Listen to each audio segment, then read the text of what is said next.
Okay, all right, let's start.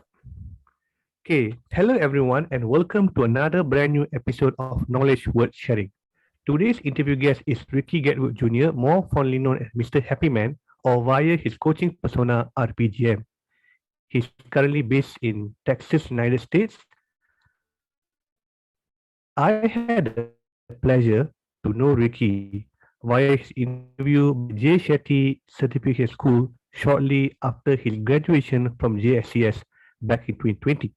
Since then, we have been connecting to each other. I can feel a certain chemistry and a feeling of brotherly affection with him. So much that we regard each other as bros. He is a J. Shetty certified life coach for happiness. Since I'm also a recent JSCS student, effectively, he has become my senior and one of the people I look up to. His contents on happiness and fitness on various social media platforms, especially Instagram and TikTok, have been a breath of fresh air with an added twist of humor with a capital H.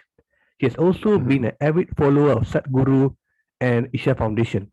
Apart from life coaching and fitness training, he is also a trained drummer and performed on occasional gigs. He has also had a unique liking for music from Nuran Sisters. I'm so blessed and grateful to have this multi-talented person as my interview guest today. So everyone, let's give Ricky a warm welcome to the podcast interview.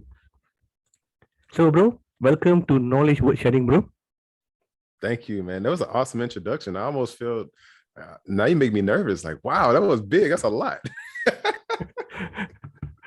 Yeah, thank you. I mean, I'm just like saying to the audience and listeners, what you really are, so they have to have a gist of you, bro. Yeah. Thank you, man. That really means a lot. That was huge. Awesome. Yeah. Thank you, man. I'm really honored to be here, by the way, and I'm happy and grateful as well at the same time. Mm-hmm. Thank you, bro. So I'm gonna okay. So now let's start with a very basic question, shall we, bro? The Yes, first okay. The first question is tell the audience and the listeners a bit about yourself. absolutely. Good. Well, as he stated that I'm known as Mr. Happy, and that's kind of been my thing growing up ever since I've been a kid. I was always the happy kid. I always found something to laugh at. And even the worst of times, I was always the optimistic person in the group, no matter what, no matter where I was at. And I grew up in very humble beginnings in Port Arthur, Texas. Both of them, we grew up very, very poor. Both of my parents were there. We were raised in church. I had a kind of a typical story from a childhood as parents split up. My mom became a single mother. But the funny thing about all that is that I still always maintained a spirit of being happy and optimistic no matter what.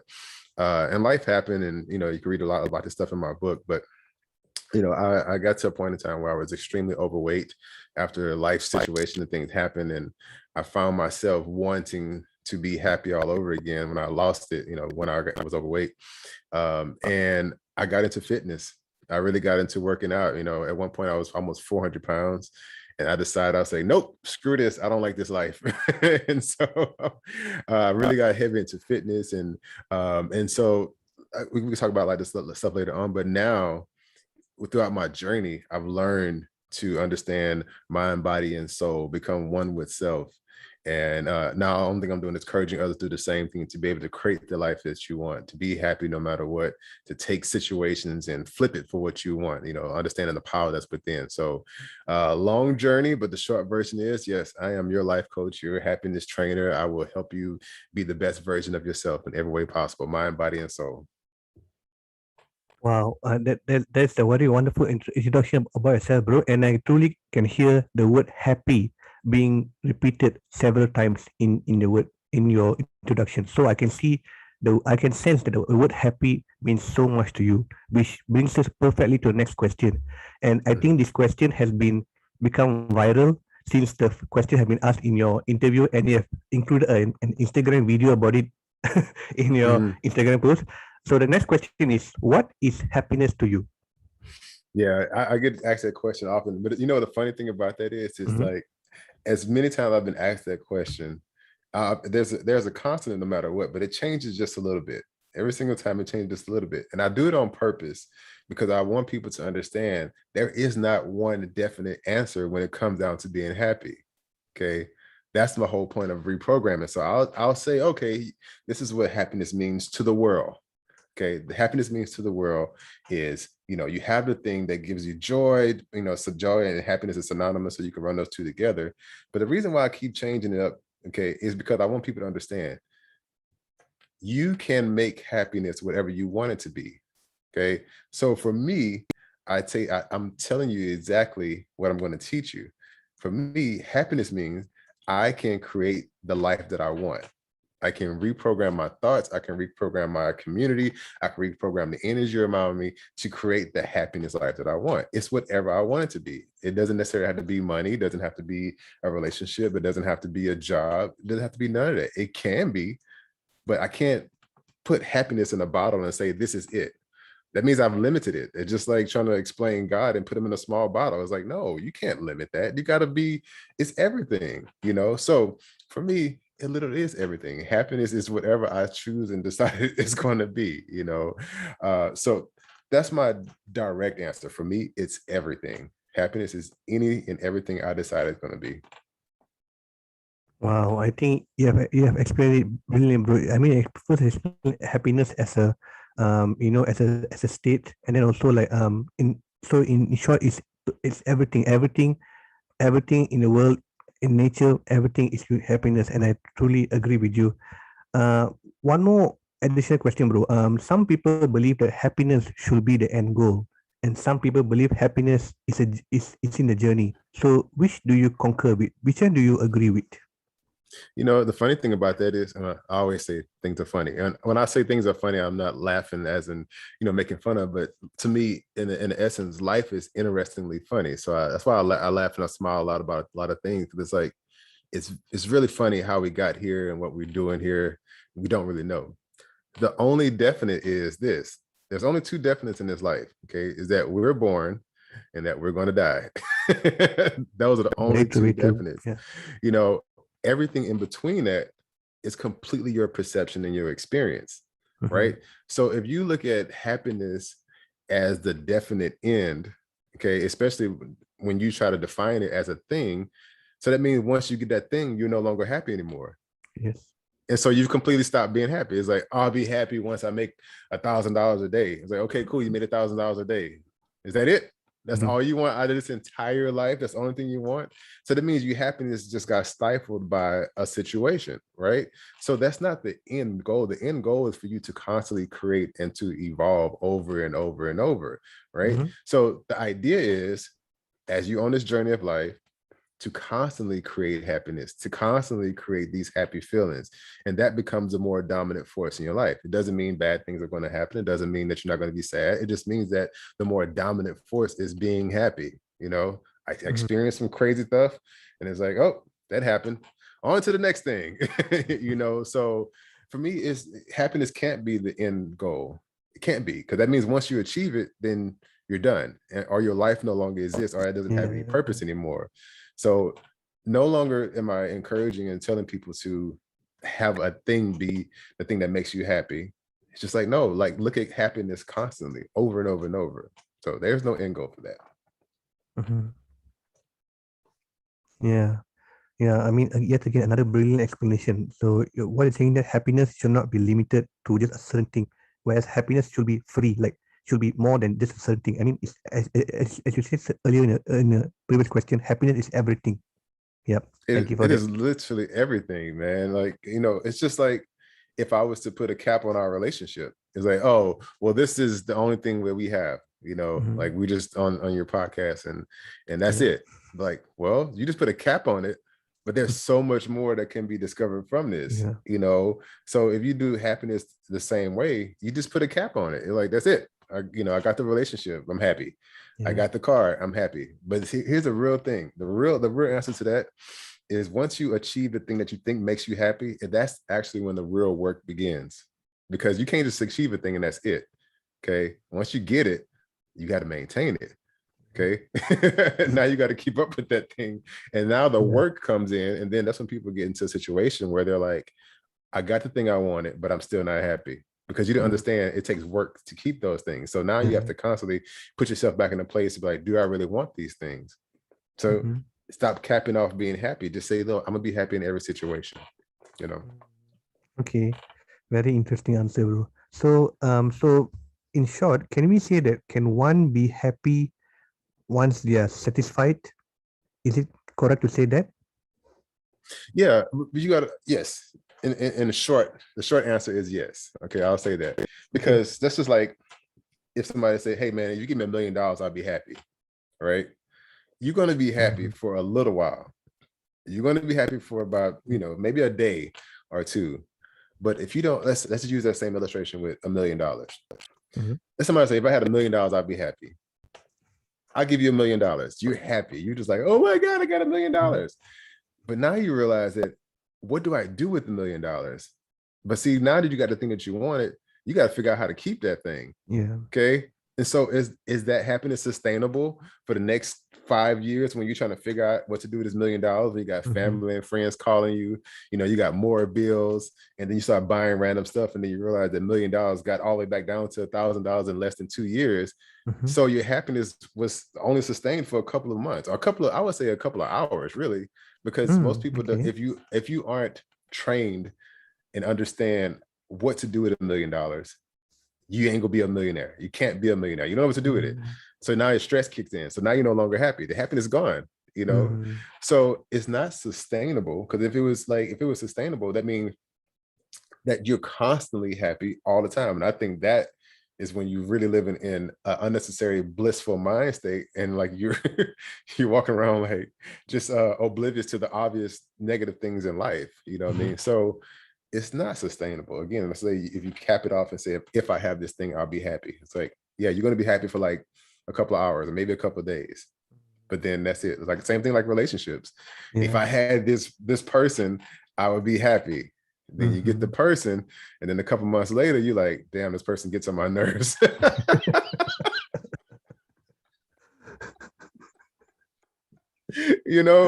So it's the same thing. You don't understand what it took to get the thing that you want. So that's why I always encourage people, like, understand why you want the thing that you want. Like, why do you want to be happy? Why do you want that particular thing? And 9 times out of 10, that's what in coaching is like, I have a person explain to me why they want what they want. And most times they can't even give me a clear answer. Okay. As to why they want the thing that they want. They just want it. It's like, why do you want it? You don't even know what you want. So to answer your main question, it's not sustainable. It's not. It is for a short period of time. But after that time has passed, back to reality, here we come. I think I have to agree with you, bro. I mean, like, the one of the biggest fallacy in this world is that people do not know what they really. I mean, they know what they want, but they don't know why they want it. Exactly. So the highlighted word is why, which is purpose, right? So we can also link. So happiness is also linked to purpose. So you need to have a purpose to fully experience happiness. So I truly agree with you, bro. Okay. Exactly. Yeah. So the next question is the next question is, I'm going to link to 2 of your very important criteria of your coaching, which is happiness and fitness. So I just want to ask you, bro, how do you able to connect happiness to fitness? Oh man, I love that question.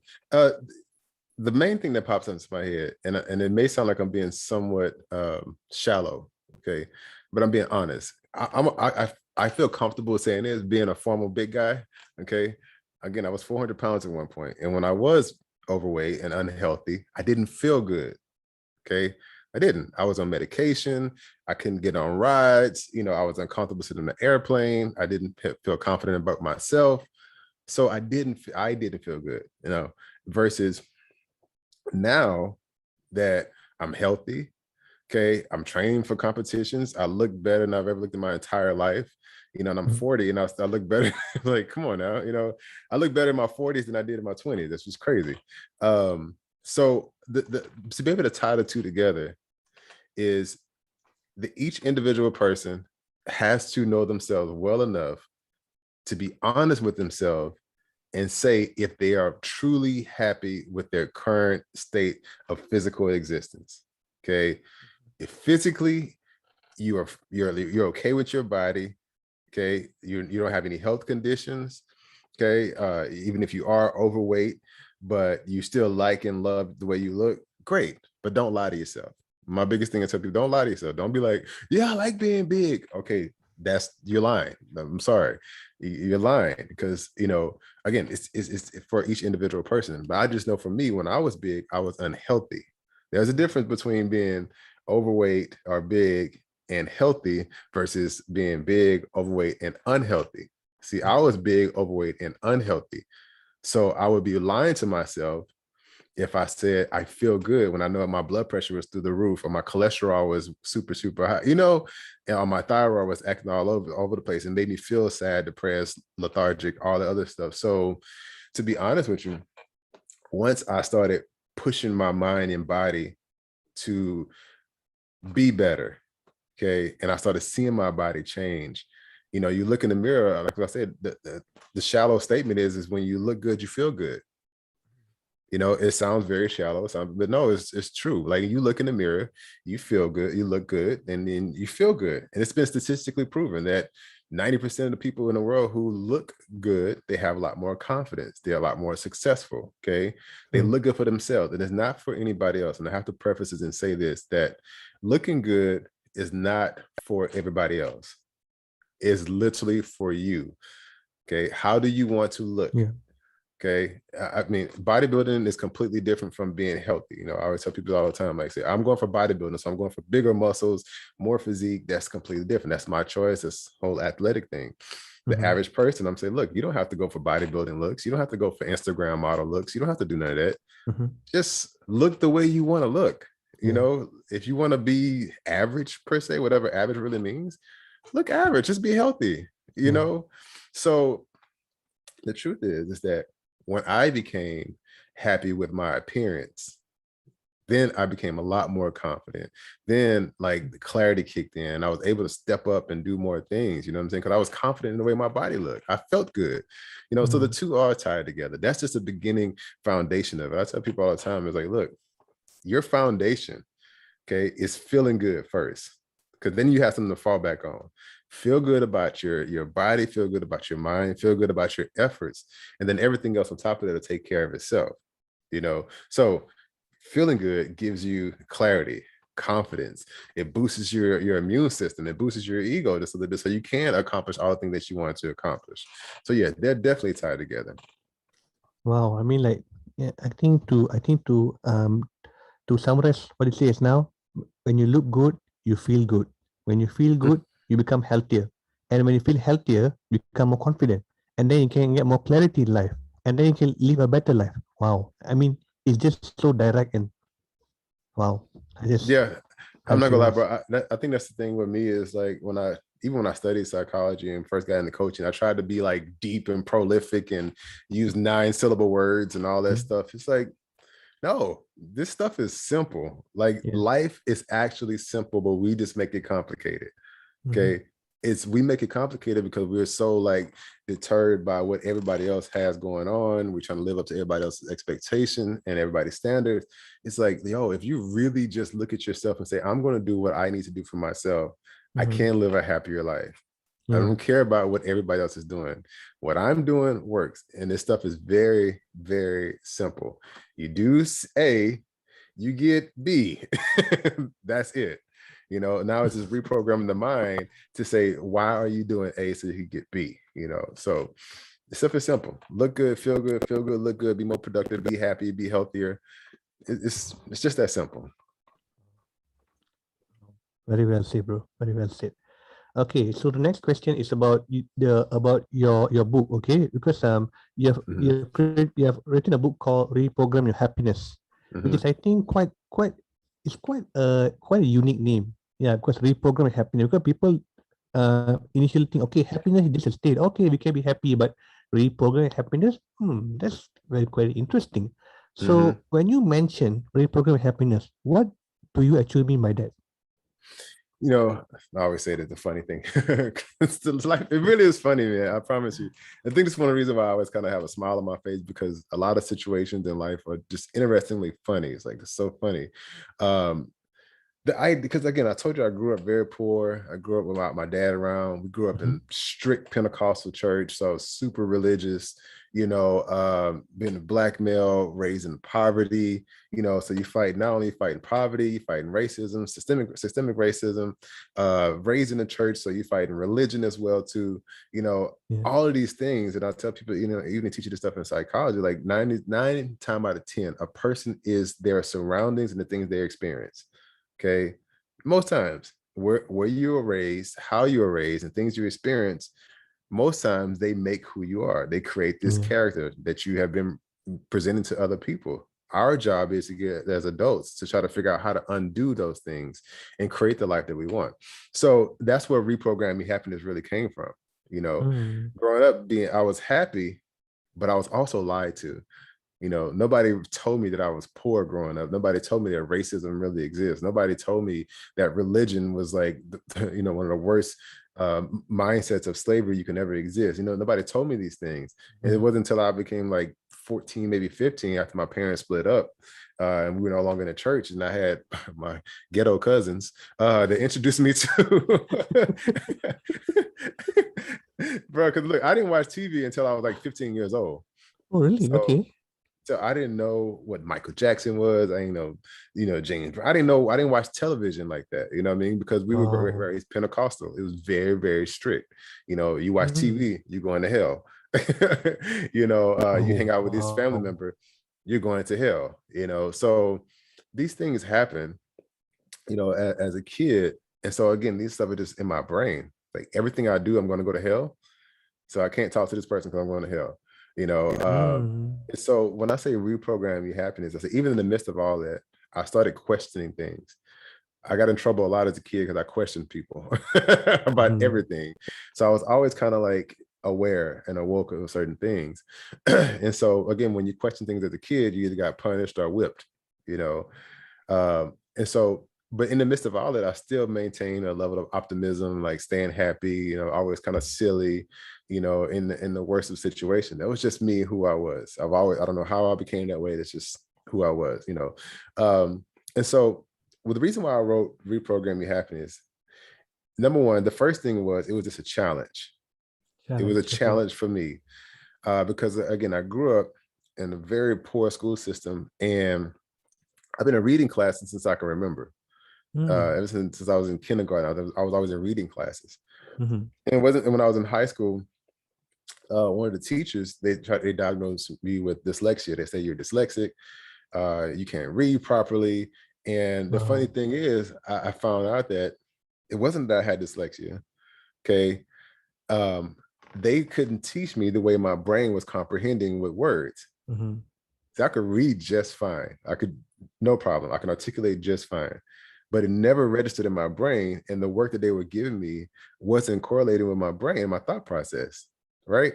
So it wasn't until I was in 11th grade, and one of my teachers, Miss Barnes, I never forget her name, she said, I see what's going on in your brain. Your brain is processing information this way. But so what I was doing, even to this day, I do this. I'll read something and I get it, but my thought automatically goes into, why are they talking about this? That's my thought process. So it wasn't that I didn't understand what they were saying. I'm like, why does this even matter at this point in time in life? That's where my brain would go every single time. So I'm questioning the literature. Like, what are these documents? Why are these, you know what I'm saying? So I'm reading and I'm skipping over stuff. I'm like, why are we even talking about Christopher Columbus? This doesn't make sense. Why are we even talking about freaking the Boston Tea Party and we live in America? You know what I'm saying? Like, those are the type of questions I had. And it wasn't just read social studies, and social studies were my worst subjects because I really questioned everything. So when my teacher told me that, I couldn't read and I would be in reading classes most of my life and I would have a type of speech impediment, I actually did develop a stutter from it because of what they said for me. So I would stutter, I would stumble over my words. So writing the book was a coaching challenge for me. I have this tenacious mindset of, I'm going to do the exact thing that you said I can't do. So writing a book was something I never thought I could do. Like, wow, I've had a reading problem, and I can't write. So, and I have horrible handwriting to this day. But so I was like, you know what I'm gonna do? I'm gonna write a book. And so I literally told my story from when I was a child up into my experience in California when I was homeless and broke, up until when I moved back to Houston. And that was kind of like part one of everything. But to be honest with you, it wasn't even a real planned book. I was just like, I'm gonna do it just because I said I'm gonna do it.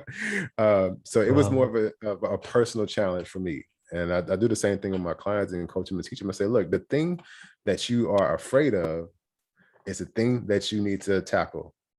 Okay. Your fear is also the thing that's going to get you to the next place in life. If you tackle that thing, you're going to be a-okay. Okay. I always say this, the answer isn't the problem.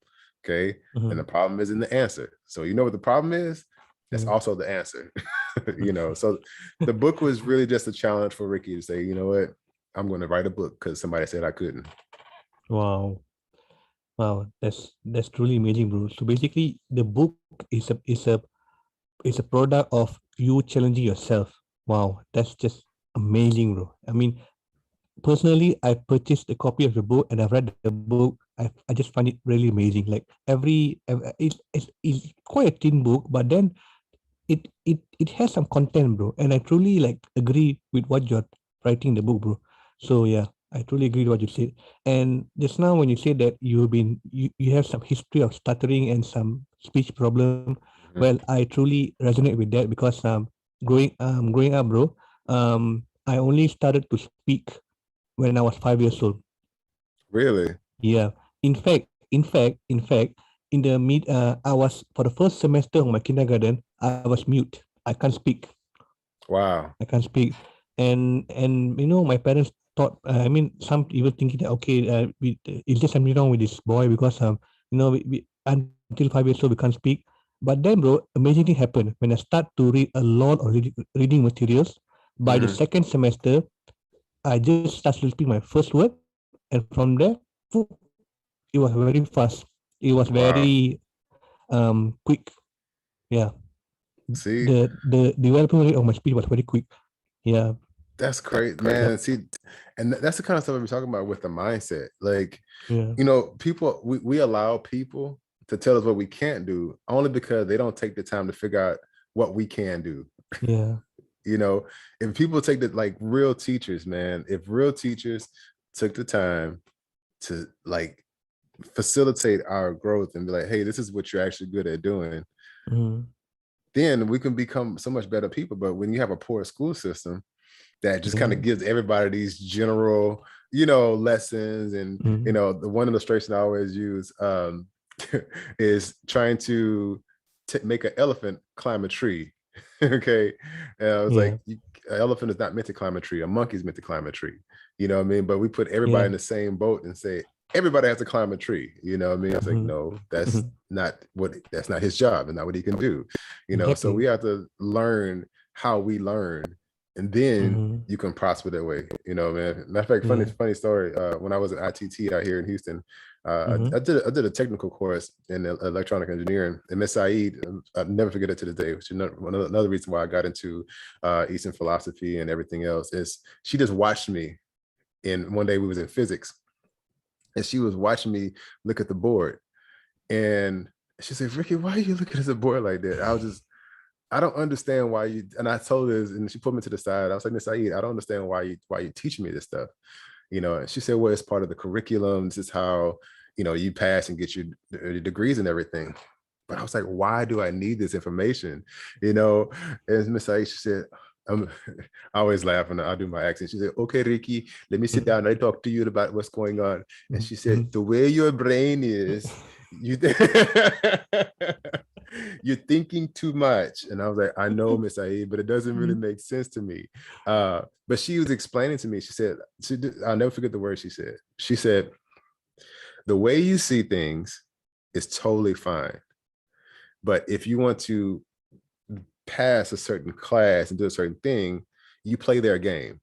Basically what she was telling me. She said, you play their game and get the information, and then you take it and apply it how you want it.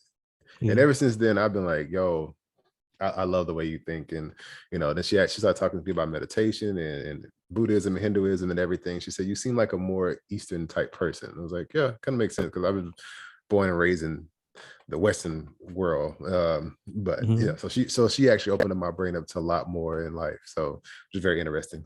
I know you didn't ask that, but it just kind of went there.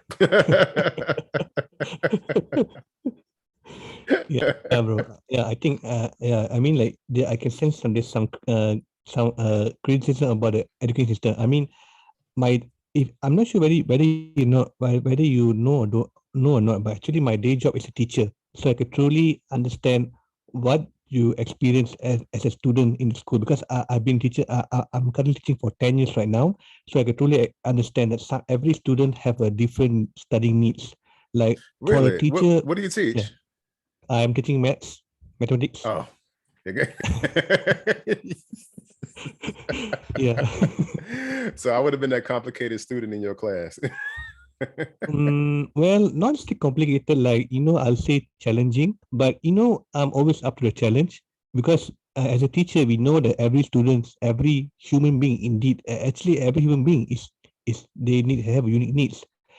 So we Hmm. know that, so as teachers, we have been exposed to theories like Gardner's multiple intelligence, and then even in the coaching school, JSCS, we have been taught the VART model, the four Hmm. ways of learning, visual, audio, reading, and Right. kinesthetic. Right. So every human being has a unique need. So we can't have a one size fit all to teach a Hmm. certain knowledge. Yeah. Exactly. Yes, bro. And I think that's the way, unfortunately, the way this world is. I mean, now there's a lot of Montessori schools and private classes, different things like that. But the masses and the bigger public school systems, I personally don't see them getting away from this traditional way of learning and teaching, because Yeah. they, this is my personal opinion, Sure. they're built to make people work. Okay. Yeah. The public school system are built to make you feel like a worker versus an actual human being, and to become a better version of yourself. Like, no, Mm-hmm. hey, you're either going to fall in one of these 2 or 3 categories, and that's it. And Mm-hmm. it's like, oh, you're really limiting our intelligence by saying you have to learn this way. But what if I don't learn that way? And it's Mm-hmm. unfortunate that if you're not privileged to live in a school system that's wealthy, then you're only forced to be stuck with these, low school systems who just hire any teachers that don't really like their job. Matter of fact, I was hired back in 2019 before COVID hit to be a consultant for teachers, Mm-hmm. to come in and Oh, actually teach a okay. happiness course. Yeah, because the teachers had a high turnover rate. They were quitting. And I Mm-hmm. understand. And I come from a family of teachers, which is why they hired me for Oh, it. okay. Yeah. My mom, all my aunts worked in the school district. My uncle was a superintendent. My Wow. mother aunt was a principal. Wow. So I had teachers on both sides of the family, which is why they were like, how come you didn't become a teacher? It's like, I didn't want to do what y'all did. Number one, I found out how much money they make. I'm like, y'all do hot. Whoa, no.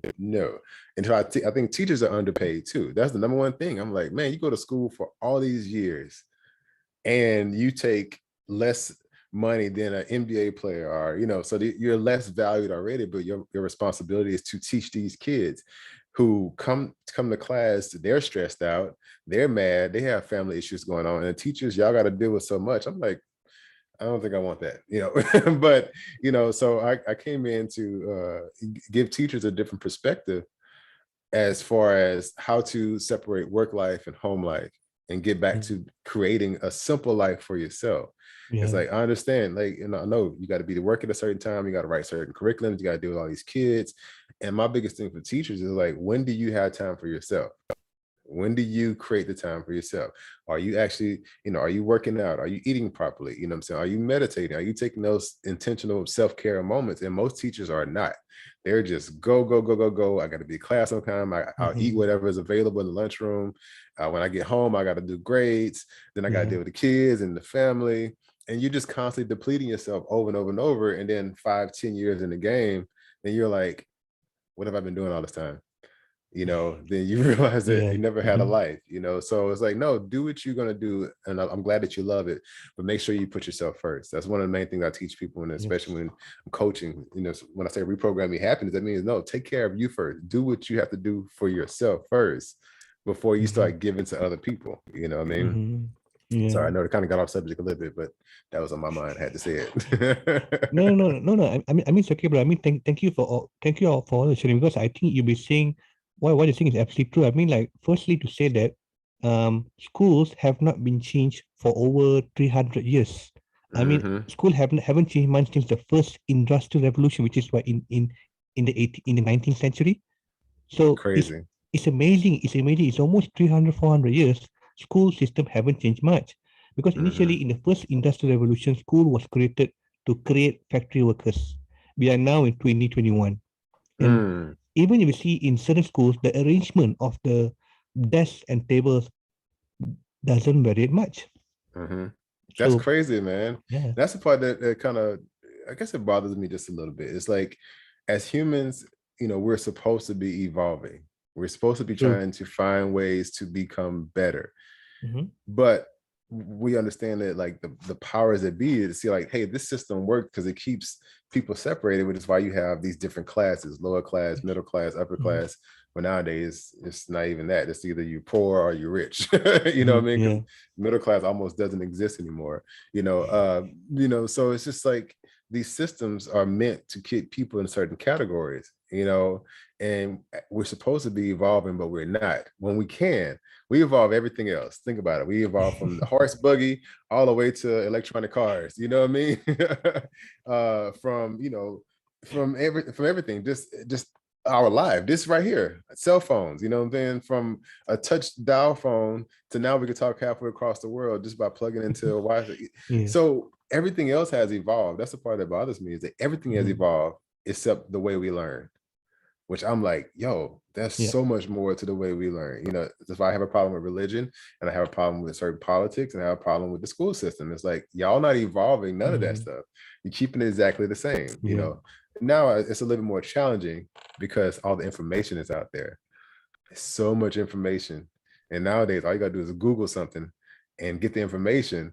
And see, as I'm kind of glad that as a kid they didn't have Google, because I would have been oh my God, I would have been the worst kid in history. I already know it. Man, they had Google growing up, boy, I would have been, oh, I found this on Google today, so you lying, teacher. So that's the thing, man. It's just so much information out there, so we can evolve. And that's the part that bothers me. It's like, why aren't we evolving if we can? But it's to keep certain people in certain places and to keep the system in place when it's not necessary. Wow. Okay. Thank you for that, bro. Okay. So now next, I want to ask about your coaching persona, which is RPGM. So when you started RPGM, what was your intention and purpose, and what is your target audience? The interesting thing about RPGM, it started off as being Rickey, Paul, Getwood motivates, because my middle name is Paul. Yeah, and it started off as that because everybody knew me as a motivational speaker at first. And I really started getting into motivational speaking. So I was like, oh, Rickey, Paul, Getwood motivates, okay? And it still kind of works to this day. But then when I started doing into reprogramming, it's technically the same thing. It's just the R, the P, and the G and M, and reprogramming. So it all kind of still works together. So, but RPGM, yeah, so it goes both ways. So it's like RPGM is more about motivating you to reprogram your life, and that's why I got the heartbeat at the beginning and at the end, because that's the only thing that's definite. You start your life, you reprogram everything, and then when life is over, that's it.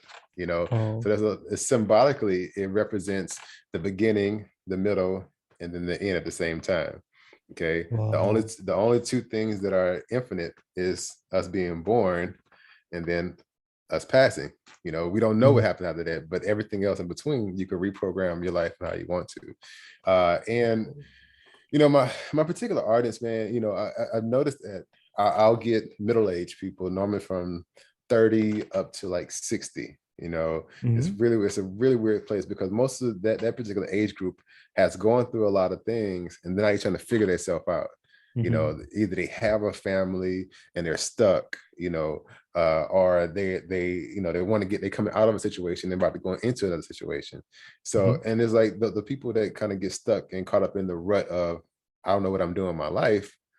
The other ones that come to me, I'm like, hey, let me help you reprogram everything that you've been taught from the age of a kid up until now. You know, that's my first group. First group of people are like people who just like they feel stuck and they need to find a new purpose in life.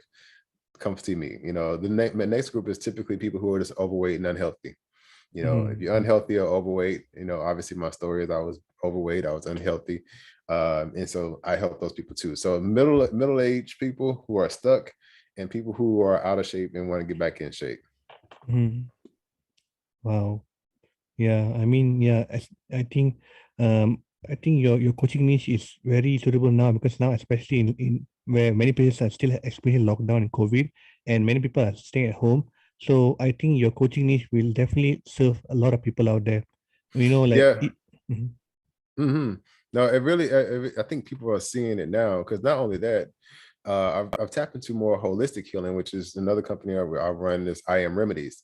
And so what we've done, which is something else that allowed me to heal myself from thyroid issue, is understanding what medicine is doing. Because I didn't want to take medicine. I was like, screw that. I'm not taking that medicine. You know what I mean? Because it made me feel weak, tired, lethargic, and everything else. It had adverse effects. So I was like, why would I take something to make me feel worse?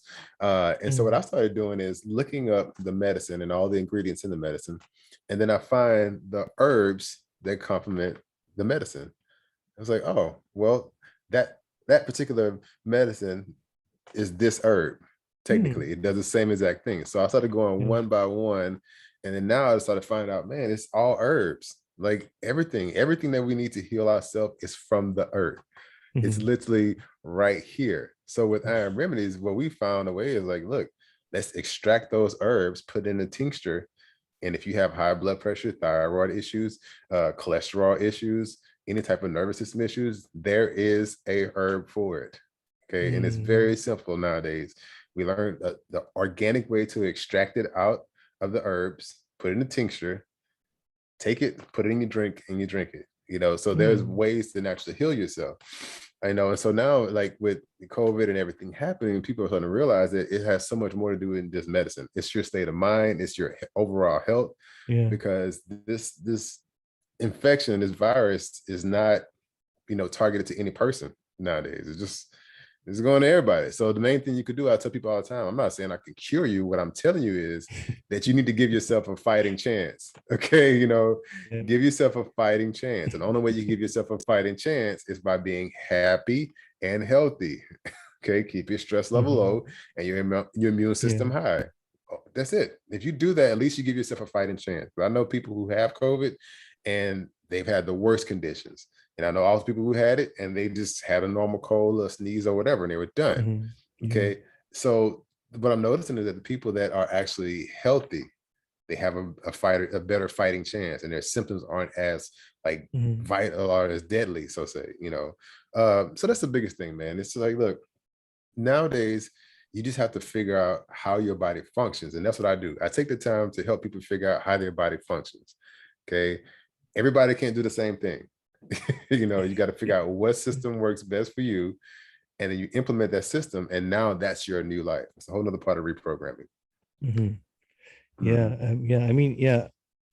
Yeah. Like in our off-camera conversation, like we were talking a lot about your IM products, and I'm quite interested to purchase one as well in the future. So I'd like to purchase one in the future as well.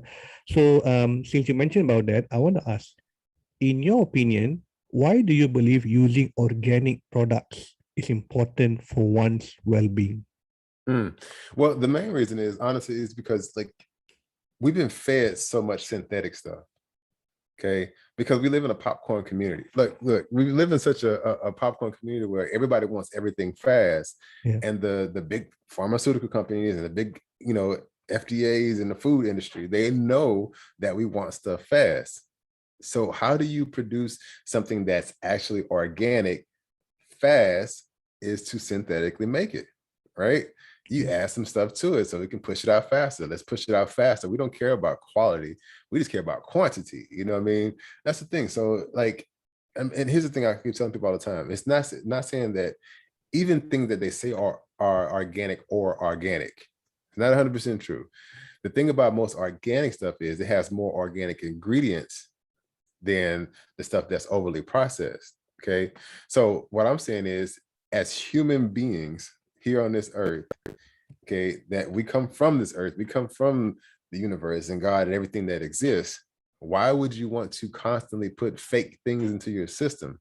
Yeah. If you are a real person, okay? If you are a machine, a robot, or a car, I see putting synthetic oil inside your body or gasoline inside your you know, because it's made up. Okay, a machine is made by a man, and it takes certain man-made things to make these machines work. You're not a machine. You are a functioning flesh-made human being, which means you should be eating functioning and flesh-made things. Yeah. It's pretty simple. But because we, like I said, the system and the powers that be understand that, hey, they just want food. It doesn't matter. Just get the food together and put it out there. Let's just throw some MSG, GMOs, all the other stuff in there just to get it out there. So now the body is so amazing, which is why when we start talking about fitness stuff, it's like the body is so amazing. Your body knows what to do with certain things once it gets inside your system. Okay. And if it doesn't know what to do with it, it has an awesome defense mechanism that stores it. Okay. But just like anything else, if you put too much shit in one place, okay, it becomes a disease at some point in time. You know what I mean?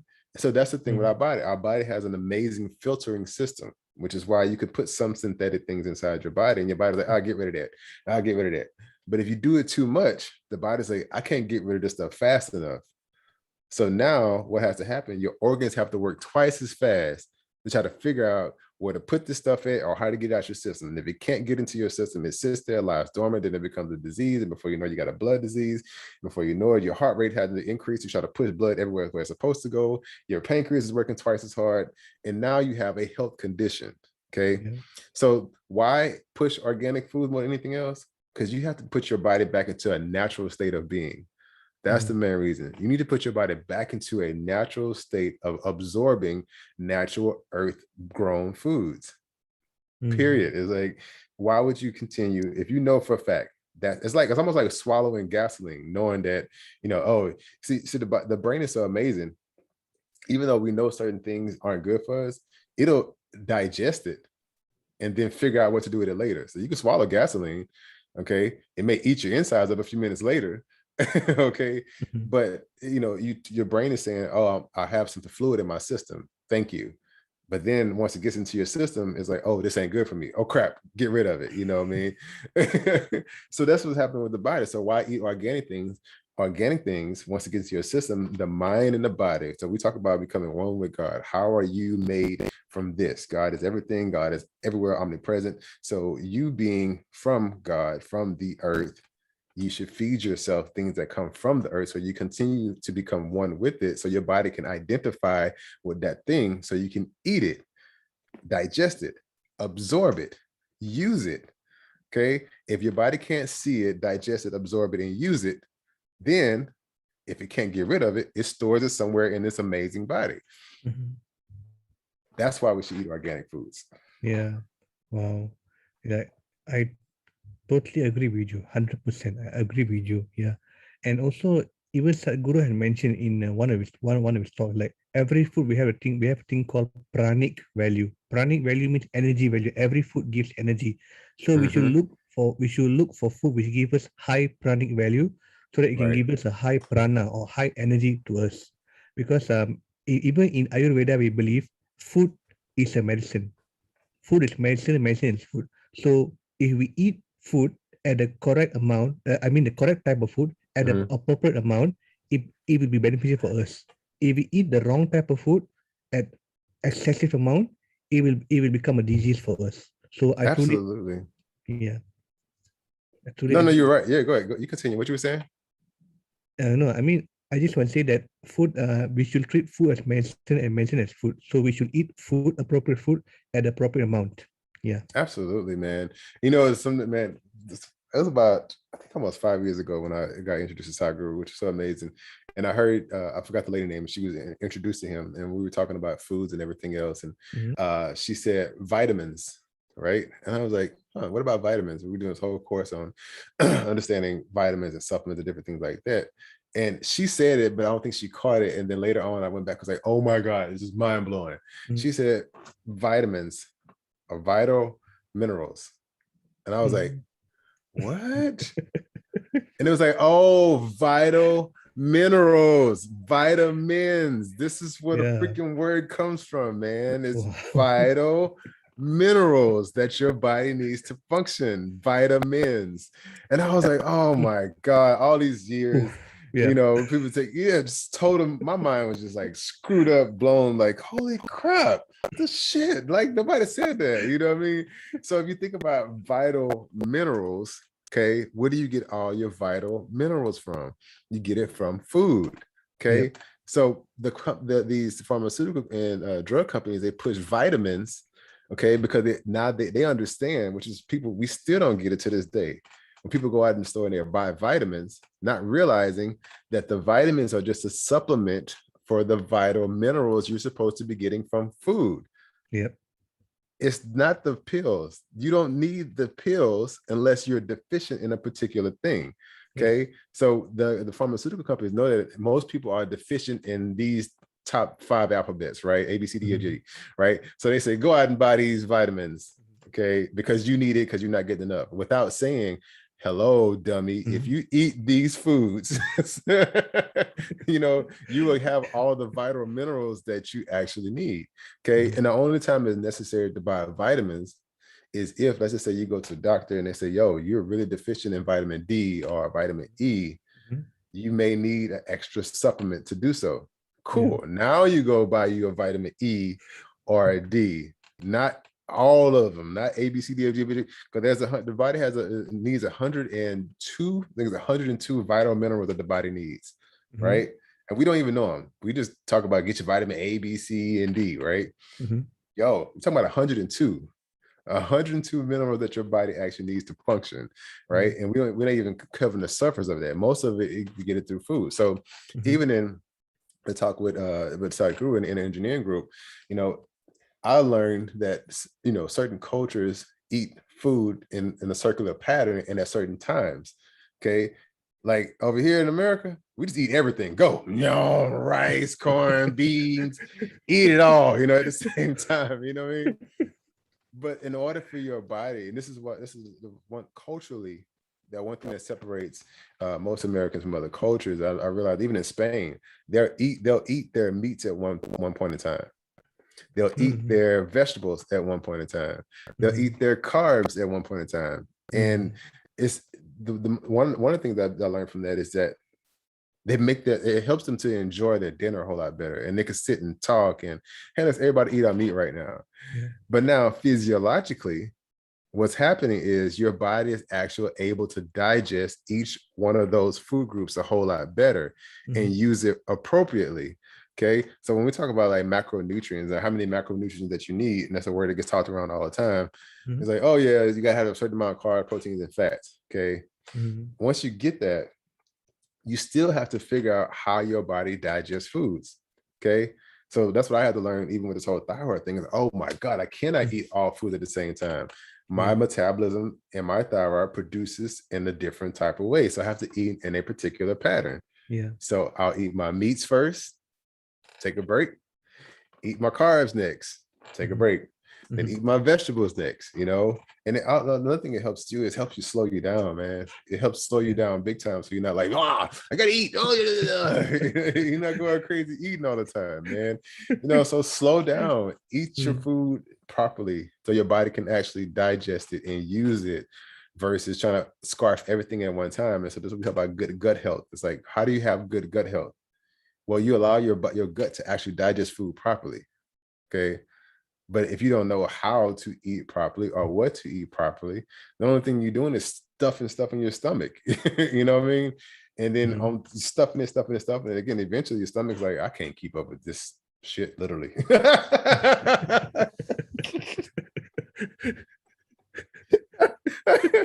I can't keep up with this, you know what I mean?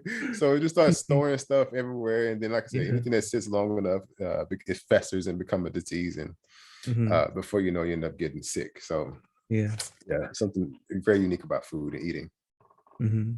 Yeah, actually, the next question which I about to ask you, bro. I mean, like you have mentioned, you have explained a bit in the answer just now, but I'm going to ask you anyways.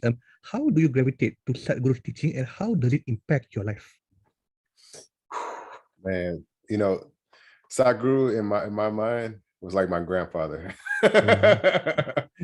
He, you know, when I was making this transition from religion to spirituality, he was the first guru I was ever actually introduced to. And I started again. I actually stumbled upon this video. I was watching one of Les Brown's motivational speeches, and then on YouTube, you know, somebody always posts something right after it, and I was like, "Huh, what's this guy here? Big beard, you know, Middle Eastern guy." I was like, "Oh, okay, all right." So I listened to him, and if I remember correctly, one of the first speeches that he talked about was quality of life. Talking about quality of life, and he was like, you can, and I say it to this day, I keep saying it over and over and over. This is why, you know, I keep saying you can create the life that you want, you know, and it's like everything is in your making, you know. There is no there's no magical God in the air, but it's in your making. It's only because that's what you chose to perceive as God. And then he went carried on with, you know, creating the quality of life that you want. And so anything that you want to do is in your making. You know, there's no good, there's no bad, there's just things. It's your perception of a particular thing. And I could not get past that one particular part. It says your perception of good and bad that makes it good or bad. You know, there is no good or bad. There's just life, you know. And he said it so like casually and so comfortably. And I've never seen that in my entire life. Right. Because I grew up in Pentecostal church. Everything was like, you know what I mean? So everything was like that. And it was like super, super intense, you know what I mean? And so like seeing somebody say something so profound, so calmly, and so like casually, so relaxed, you know, laughing, and that's kind of, I'm not gonna lie, I kind of get that, you know, from him, you know what I mean? Just the casual way of talking and laughing and being. If you watch his, he's laughing and joking about half the stuff he's talking about, but it's in a way that, you know, I got it because that's how I was growing up. You know, everything was kind of like a light joke to me.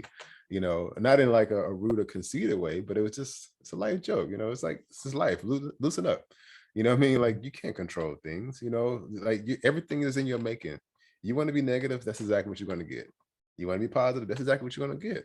But essentially, it's just all your perception and your experience, you know. So I started watching, I went to college at YouTube. I went to YouTube college. I became a professional YouTube student. And people ask me, I got multiple certifications and courses and all that good stuff. But dude, I became obsessed with watching YouTube videos. And I was like, y'all don't realize all the information is right here. You know, like, I mean, I'm not saying don't go to college, but I'm saying like, you could YouTube anything. Somebody's talking about it. Apply it, learn it. So I really started just watching all of his videos, bro. I mean, if you look at my history, it's like deep with Sadhguru and internet engineering and audio. And so I got into it. That was back in 2014, I believe. Oh, okay. Yeah, it's been a while. It's been a long while. And so I started watching over and over and over. And it wasn't until 2017, when I got a chance to actually go to one of the inner engineering classes. And we did the 48 hours of meditation and sitting, and I thought my legs were going to fall off from sitting in one position for 12 hours straight. But man, it was one of the most enlightening experiences ever, you know, and I was so open to it. You know, coming from a background where I was at, it's like you in church, and churches run around screaming, shouting, and, you know, the church antics, what I call them. But this experience was different, man. When you get a bunch of people in there, they dancing, they playing the music, and you know, I just like, I'm a big guy too. I'm 6'1", 250 pounds. And so, hey, I'm jumping around, just feeling free in the place. And then when we got to the part where we started going through the breathing techniques, and then he said it too. He said, there's some people, once we start going through these breathing techniques and different postures, you're going to have a release, and you may hear somebody scream, cry, bark like a dog or whatever. And I was like, the hell is he talking about? I was somewhat familiar with it because in church you get people who run around and speak in tongues all the time, but he was talking about barking like a dog and yelling and all that stuff. And can't lie to you, man, I was so open to wanting to become one with myself. I allowed myself to be present, go through the breathing, understand the different postures, and bro, I had the biggest release in my life ever, ever. And from that one experience, I was able to, even to this day, to tap into this next enlightenment dimension. You know what I mean? Just like be present. It's like, yo, I actually felt myself transcend, into another place. And I was like, oh, I want that as often as possible. And I still seek for that as much as possible to this day. So getting involved with engineering, I wanted to volunteer and all that stuff, but then I ended up moving back to Houston. And I just kind of fell off with it, but I just never stopped following. I still get group chats and all that stuff to this day.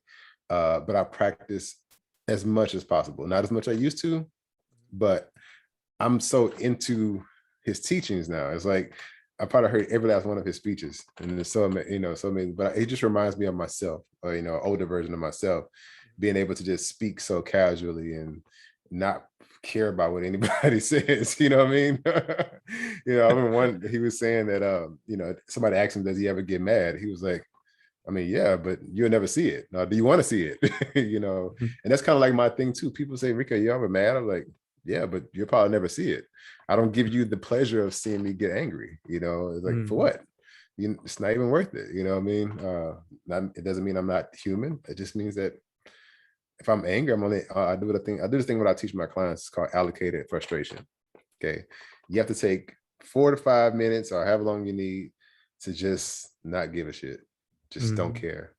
Just let it loose, and after you do that, don't carry it with you. Just acknowledge that particular moment, because that makes you human. That makes you human to say that, no, I have flaws and I'm pissed off. Okay. It makes you not human, and it makes you more depressed and anxious when you hold it in for so long. I'm like, no, hey, you need to go find you a punching bag and let it out. And after you're done, then move on to the next thing. So yes, I played a huge role in my life, man. And even to this day, I can't stop watching the videos, and it just affirms my thought process. And I didn't have a lot of mentors growing up, so I found him to be one of my mentors. So yeah. Wow. Okay. I mean, just want to share with you, bro. I mean, I also have joined Indian engineering this year in January. In fact, I was part of the first batch where we get like consecrated online, Indian engineering online. So I was the first batch where we get initiated online. Yes. Oh, nice, man. Yeah. Congratulations. That's huge, man. Like I said, I got mine back in 2000, 2018, and I just stopped in the class. So that's huge, man. I had no idea that you was that involved. Yeah. Congratulations, bro. That's big. Yeah. And since then, I try to do the sadhana every day. I mean, do my best. But one thing I do notice, bro. I mean, whenever I do the sadhana, the pre-warm-up thing, and then the actual Shambhavi exercise, I feel so much calmer, so much healthier. Yeah, I think I can personally work for that. Now, to the audience and listener out there, just for clarity, I do not get paid by Sadhguru or Isha Foundation. It's just the honest review on the Shambhavi thing, because I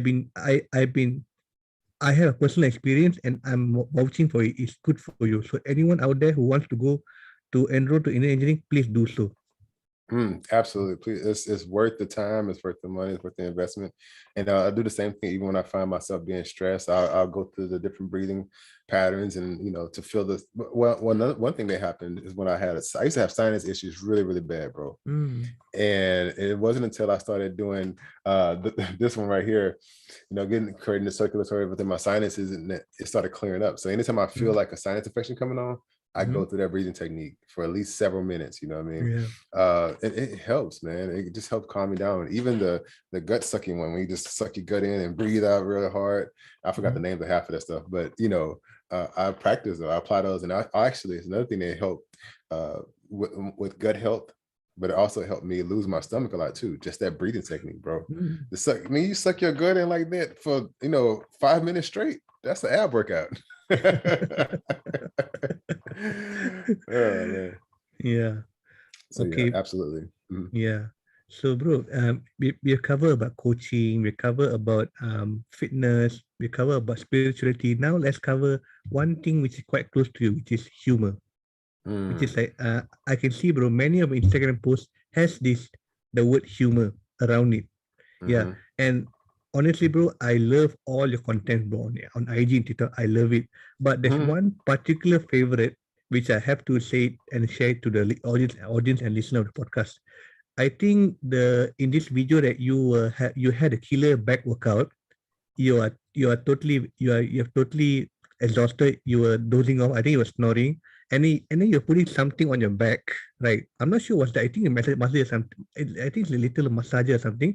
And then I'm not sure. Is it your daughter or your wife? Like they held the remote control, and they increase the intensity and due to that you got awakened by the increased intensity. So that was really funny. I was in stitches. I just controlled. I was in bursting laughter, bro, when I watched that video. Yes, dude. That was it's a TENS. It's called a TENS unit. Okay. It's a personal massager. And there's multiple. They know me. I'm a big jokester, bro. I joke all day, and so they play the prank on me. But yeah, it has different settings on it, and there was one. I could take all of them except the one is acupuncture. There's an acupuncture setting on there, and you put that joke on high, man. It literally shocked the hell out of you. So I was laying there, and they decided to prank me, and I was really sleeping. People thought I was joking. Like, no, I was really sleeping. And when it hit me, it's like, oh, shoot. It literally shocked me and woke me up. But yeah, I like playing pranks on people. But being human, man, and it's so funny. I don't know if you see the post I put out today. I think it was today. People asking me, a lot of my clients, they ask me often. I have this routine that I go over with them, and I want everybody to be able to explain who you are. Like, who am I? I also follow Moji. I don't know if you know Moji. I follow Moji a lot too. Moji, yeah. Moji, yeah, and he has this exercise when we talk about the who am I and who is the I that we're speaking to, and identify with the I, and so on and so forth. And it's similar to that. It's funny. The funny thing about all this stuff is, bro, before I even got into some Muji and Sadhguru and Jay, I was already doing this stuff. I didn't realize it. I didn't even realize it until I came into it. It's like, oh crap, I've been doing this stuff. I just didn't know it. The amazing thing is, it's like trying to identify with the I. Like, who is the I? Who is the I that's speaking? Okay. Yeah. And what is the I saying? Is the I really you, or is the I somebody else? Being able to identify with the I. And the average person can't really answer that question. So when we say, like, who are you, or who am I? It's like, who are the I that you're speaking about? Is it the I that's in front of you right now? Or is the I that's inside of my head that's speaking? Or is the I that's unidentified by every situation, everything? So when I get asked, who am I used to stumble over this question so much, and because I couldn't get it. It didn't register in my brain. I would hear that, oh, I'm a nice person, or I'm a preacher, or I'm a speaker, or I'm a personal trainer, I am all these things, okay? Which is also correct too, because the I is also everything, right? Yeah. But I cannot be limited to a particular thing, right? So when you say, and that's the funniest thing about it, we're searching for answers, but we already answered it. Okay. A lot of time we already answer ourselves. We don't even realize it. So when you say, who am I? It's like, wow. So the I is infinite. It's a simple question. The I is an infinite spirit currently pretending to be human. Yeah. In this human experience.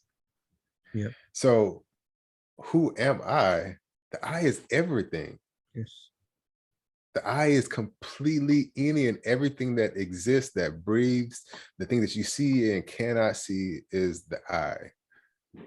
The part where we get disconnected is that not realizing the I is just experiencing this human body right now. Yeah. That's the only thing we're doing. So who am I? I'm really everything, but right now I'm experiencing being a human. And I'm aware I am aware of the fact that I'm being a human right now.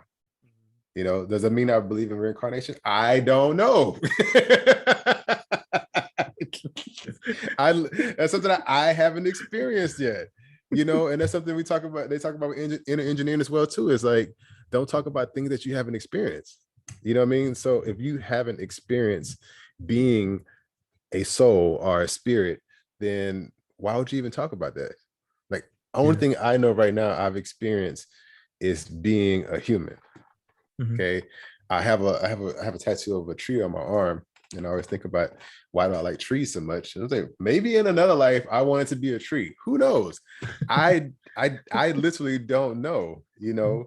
But what I do know is that I am currently present in this human body. So therefore, I have to be this human body right now. Okay. So when you ask, what's a human? I'm being it.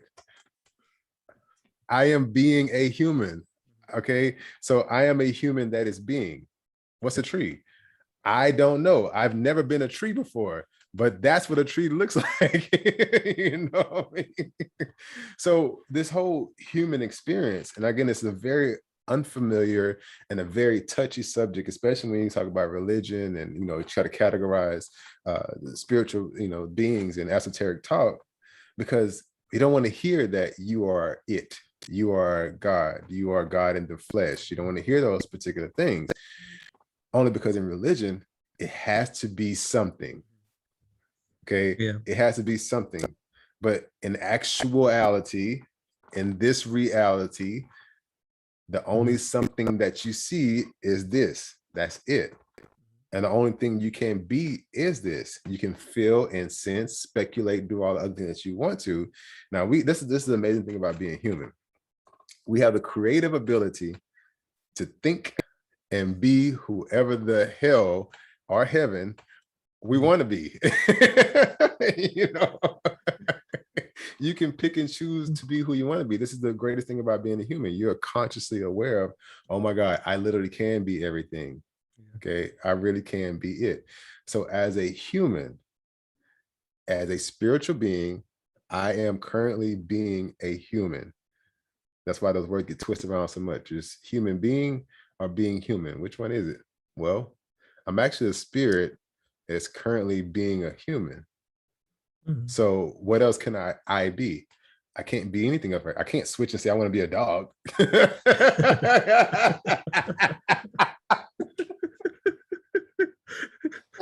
want to be a dog. I'm out of here. Pew! You don't get that. You don't get that privilege. You know what I mean? That would be kind of cool if you could just like switch bodies all of a sudden. But that kind of goes back to the whole RPGM thing. It's like, you know, you're born, but you could reprogram your life while you're here. And when you're done, who knows? I don't know. I literally don't know. Only thing I know is that I am being a human, which is why I keep encouraging people, hey, be a human. And if you're trying to be human, these are essential things you got to do. You got to take care of this human body. Okay, get your mind right, eat the right type of foods, keep your stress level low. That's the only way you can maintain this human body until it's done. And when it's done, then it's done. But we don't know what else happens after that. So be a human, okay? Be a spiritual being in a human body. Spirit being human. Spirit being human. Kind of sound like Holy Trinity, huh? Spirit being human. Oh God, that's Well, so interesting. yeah, bro. Okay, bro. I mean, I do have another 4 or 5 questions. I mean, do you still have time for more questions for around 4 to 5 questions? I have what's that? Oh wow, time really flew by. Yeah. Okay, I have to be somewhere for 1 o'clock, my 1 o'clock. time. So I have about 10 minutes before I have to go. Oh, 10 minutes. Okay. That's the case. I have to maybe combine the question to because I haven't started the question about humor, so I try to combine the question and try to finish within 10 minutes. Is that okay with Okay. you, bro? Yeah. I just if you got about 10 minutes, then yeah. But I have to be on the other side of time in 10 minutes. Okay, sure, bro. Okay, Okay. so my question about humor is that um in this we are now in the pandemic era, right? We are now in pandemic era, COVID-19 infection, all that. So how can humor can help someone to deal with pandemic with the pandemic? Oh, humor. Did you Mm. say humor or human earlier? Humor. My bad. I thought you said human. Oh, I'm so sorry, dude. No, it's okay. I mean, what you say is nice. It was very useful, very insightful. I will accept it anyway. Yeah, but this Okay. question is about humor. My apologies, dude. I'm sorry. I thought you said human. Okay. No. So, humor. Humor is necessary. Okay. Mhm. Here's the biggest thing about humor, man. Again, it kind of goes back to us trying to explain life. Like anytime you hear somebody try to explain life, the stories are hilarious because like you can't really explain it. If you sit, I mean, you'll hear that's like the whisper game. You heard the whisper game before? Like you tell one person one thing, and by the time it gets all the way back around to you, it's a completely different story, Mhm. right? So to me, in my mind, it's funny. It's so funny that we're not realizing our potential, but you're limiting your potential based on a perception, and then you forcing people to try to implement your perception. Mhm. That's funny to me. But what we're missing out on is the fact that you're so creative. Like that's amazing. So the funny part is that you don't even realize you're creating this amazing story, and it's so entertaining.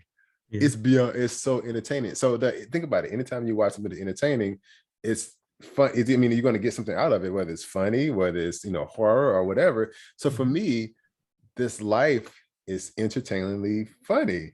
Yeah. It's like I don't know how I got here, but I'm here, and it's hilarious. And I think it's funny. So I think it's funny that I ended up in this human body. You know, Mhm. so it's funny to me. So why would I not go along with the thing that allows me to be here? Doesn't Mhm. mean that I joke about everything, but it's like there's so much humor in this life. Mhm. Okay, we take it way too serious. Mhm. Okay, that's why I put funny videos out. I kind of have a system where I'll do a funny video, serious talk, Mhm. then a music video, funny video, serious talk, music. Mhm. Because that's just all aspects of who I am. Yeah, I'll do something funny, then I have a serious talk, then I put Mhm. some music video, I'll workout video. That's Mhm. just my thing. Is what I do. But the humor part of it, okay, is the part that makes us realize that this life does not have to be so dramatic. It doesn't have to be so daunting. It doesn't have to be so dreadful. It doesn't have to be that. Every situation, because I've been raised in at this point in every economic area possible. I've been extremely, extremely broke. I've had point in time where I was doing extremely well. Then I've had time when I was just right in the middle. You know what I mean? And right now is one of those times. Like I'm 1 or 2 paychecks away from being broke, man. But that's just me being honest. But the funny thing is, that's even funny. See, that's what I'm saying. Like just now, like I could sit back and be like, "Oh my God, woe is me," and that would just like suck. Or I could have a positive perspective after I've had my moments, which is why I work out so early in the morning. See that early in the morning is my like frustration and get it out. And for the rest of the day, for the rest of the Yeah. 18 hours, I'm happy, I'm good, I'm joking, Mhm. I'm laughing. That one Mhm. hour in the gym, I'm not like angry, walking around throwing weights and stuff. But Mhm. but, but in those moments, Mhm. I'm thinking about my frustration, I'm working out, and then Mhm. by the time I'm done, I'm like, whew, I got it out of my system.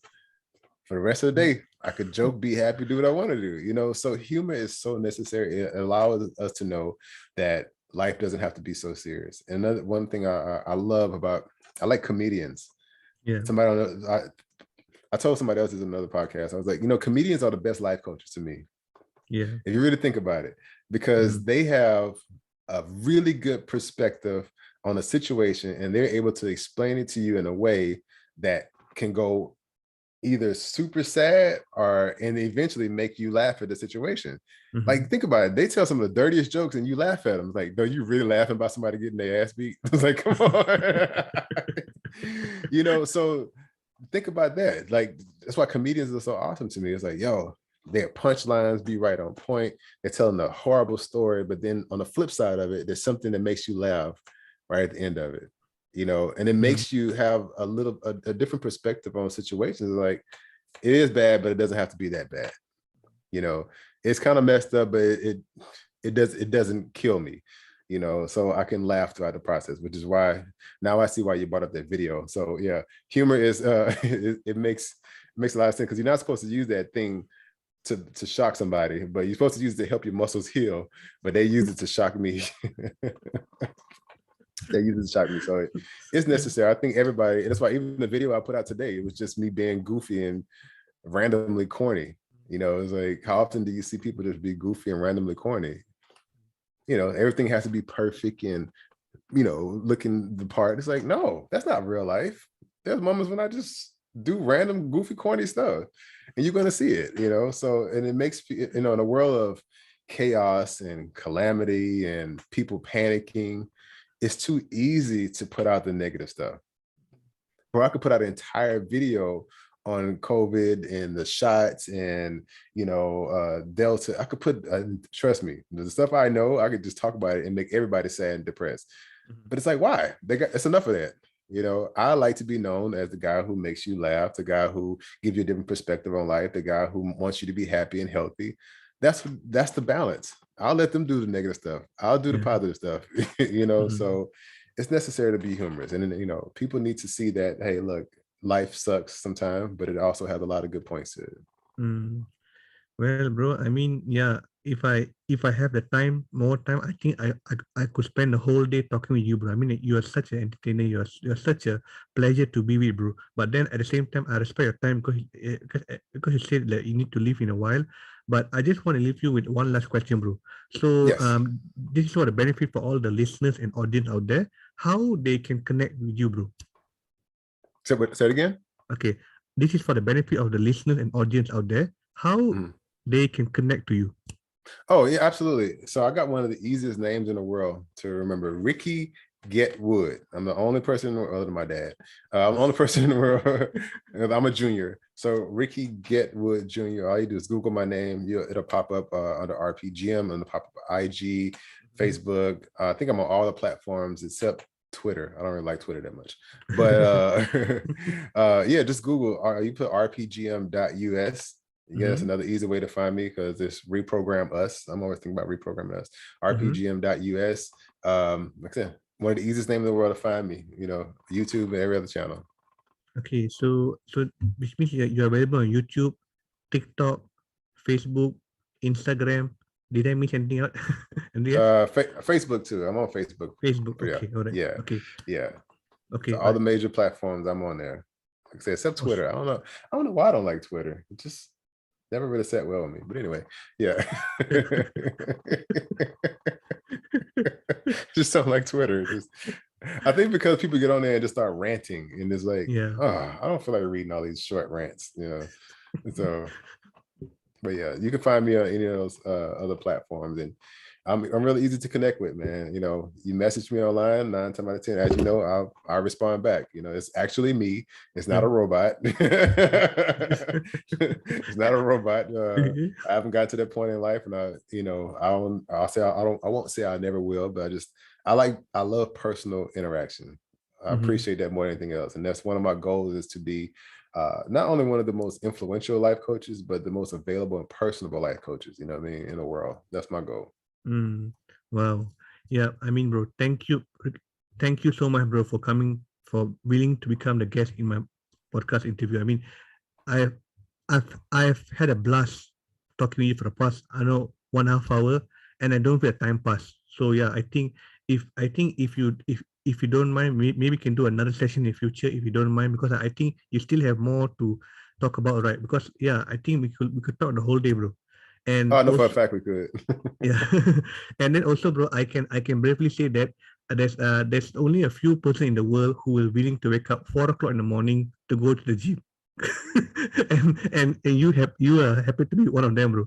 Because yeah, I used to get messages on Instagram because on Instagram DM I'll be getting a message around 3:30 afternoon. Then I was thinking, okay, I got a message from Ricky, say 3:30 p.m. Then when I measure at time, it's like 4 o'clock morning. I was like, are you serious? I mean, you're waking up 4 o'clock in the morning, you're driving to the gym. I mean, that's the time I'll be still snoozing on my bed. And Man, this guy going to the gym. Yeah. you gotta love it, man. You know, for me, like I said, the one thing I benefit from it is being able to kind of beat myself. Like I tell you, I constantly am trying to beat myself. So those moments when I feel lazy is like that time in the morning. It's like, well, how do I stop from being lazy? Well, you just get up when you don't want to feel, you don't feel like getting up. So I don't feel like getting up at 3:30 every morning, but you know, I do, because I'm programming my brain to say, look, no, if you want to be better, you want to be successful, you want these different things. These are things you're just going to have to do. Yeah. And I'm very aware of myself. So if I feel like I don't want to do it, that's the exact thing that I do. So it's like, I don't feel like getting up at 4 o'clock in the morning, but I'm going to do it. Yeah. And I do it religiously. Yeah. And also 4 a.m. is also, I'm not sure you know, not 4 a.m. is actually a time we call as Brahma Muhurat, where is the concentration of the maximum cosmic energy comes to your brain. So it's a very auspicious, it's a very good thing to do auspicious stuff, including exercise in your in your case. So yeah. So yeah, bro. Absolutely. Thank you. Yep. Thank you so much for having me, man. I'm really honored to be here. Yes, you, and yes, we can pick it up another time. Even maybe next Saturday, we do the same thing. Wow. Awesome, bro. Thank you so much, bro. Thank you for coming into this interview, bro. I mean, I truly appreciate all your insights and all your sharing, and also, and you know, keep giving us a humor, bro. I think the world needs more of that, bro. I got you. So Yeah. I'm gonna start doing more. That's what somebody else said the same thing. They just need more humor and always a message tied to it. So that's the biggest thing. I want to make you laugh, but also give you a message tied to it. You know, be yourself, be happy no matter what. Understand that you can create the life that you want and live without limits, man. You only get one life, you know, so live it. So yes, let's meet up next Saturday, brother. And I appreciate you once again, and I pray that you have much success in your podcast and in your business, brother. Thank you so much, bro. Thank you so much. And I also wish you all the best in your coaching business, and also keep being who you are, bro. Thank you so much, man. bro. Thank you, bro. Thank you. Much love, man. And shout out to all your fans. Make sure y'all follow and share his stuff. Okay. Thank you so much, bro. Take care. Thank you, man. Take care, brother. Okay, bye. Bye, bro.